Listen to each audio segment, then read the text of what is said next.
A ver, nos hemos puesto a pensar de dónde vienen esos derechos que hoy damos por hecho. La libertad de decir lo que pensamos, el derecho a un juicio justo. Nada de eso apareció por arte de magia. En realidad, son el resultado de una historia increíble, un viaje de siglos lleno de rebeliones, ideas revolucionarias y una lucha constante por la dignidad. Hoy vamos a recorrer ese camino juntos. Entonces, aquí está la pregunta del millón. ¿De dónde salen realmente nuestros derechos? Porque, a ver, no son una ley de la naturaleza como la gravedad, son una construcción humana, el resultado de un proceso histórico larguísimo y muchas veces bastante conflictivo.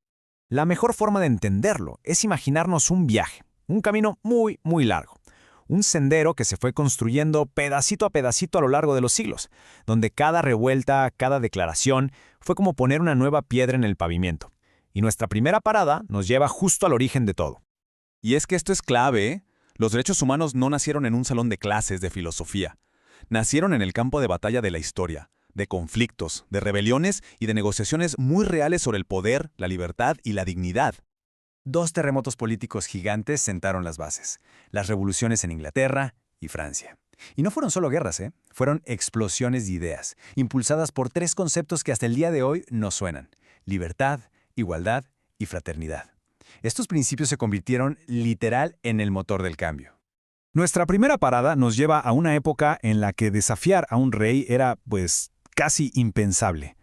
Fue justo ahí donde nació una idea radical, que nadie, pero nadie, y siquiera la persona con la corona en la cabeza, debería estar por encima de la ley. Y el primer gran hito a nuestro mapa es la Carta Magna inglesa, allá por el año 1215. Mucha gente la considera como el abuelito de todos los documentos de derechos. Pero aquí viene lo interesante. La Carta Magna no nació de un ideal súper elevado sobre la humanidad. No. Fue un documento totalmente práctico. Básicamente un acuerdo de paz que un grupo de varones, ya hartos de los abusos del rey Juan I, le arrancaron a la fuerza. En su origen, todo era una lucha de poder. Y para que veamos qué tan en serio iba, se creó un consejo de 25 nobles. ¡25! Y el rey ya no podía crear nuevos impuestos o leyes sin que ellos dijeran que sí. Si el rey no cumplía, los varones tenían el derecho de declararle la guerra. Fue, digamos, el primer gran estate quieto al poder absoluto. Ahora, seamos honestos. Esto no era para todos. La Carta Magna protegía principalmente a la élite, o sea, a los nobles y a la iglesia. Sin embargo, y esto es lo importante, plantó una semillita crucial al reconocer por primera vez derechos específicos para otros, como el derecho de las mujeres y los niños a heredar propiedades. Un pasito chiquito que tendría consecuencias enormes. Bueno, ahora demos un salto de más de 400 años en nuestra línea de tiempo. El siguiente paso fundamental se da en 1679 con algo llamado el Acta de Habeas Corpus.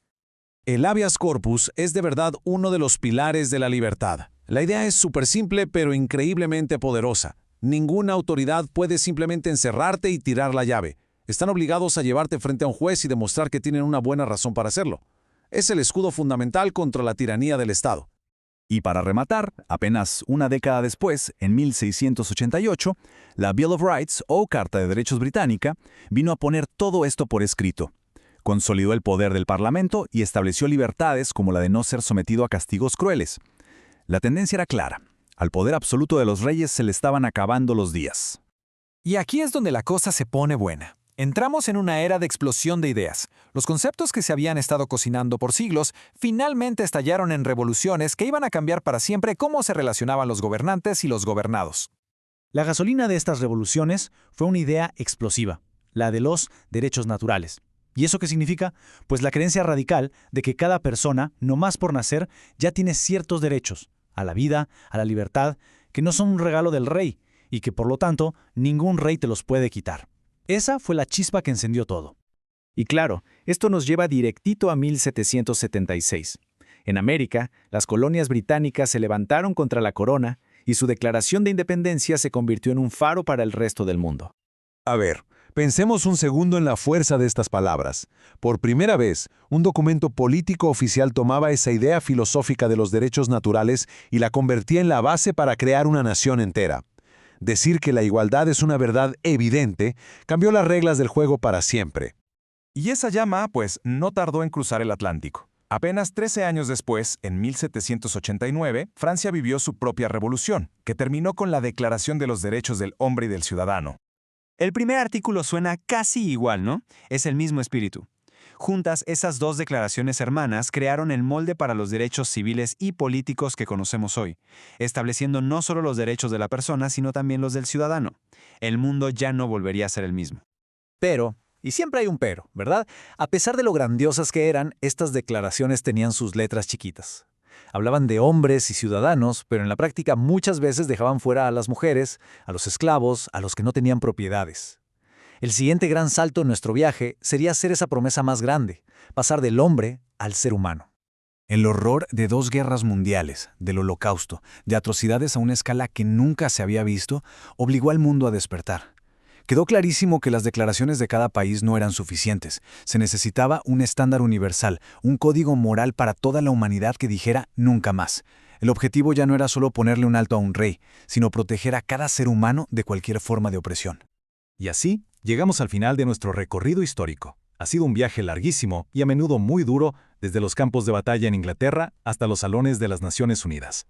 Si lo vemos en perspectiva, todo este increíble proceso lo podemos resumir en 4 grandes pasos. Primero, se le puso un límite al poder absoluto. Luego, se definieron derechos individuales clave como el habeas corpus. Después se declaró con todas sus letras la libertad como un principio básico. Y finalmente se luchó para que esos derechos fueran de verdad para todos. Y aquí está la transformación más profunda de todas. Lo que empezó como un acuerdo práctico para proteger los privilegios de unos cuantos nobles, evolucionó a lo largo de 800 años hasta convertirse en la promesa más ambiciosa de la humanidad: proteger la dignidad de cada persona en este planeta.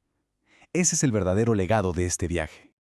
Este larguísimo camino nos deja con una pregunta que no podemos evitar. Estos derechos no fueron un regalo, se conquistaron con sangre, sudor y lágrimas.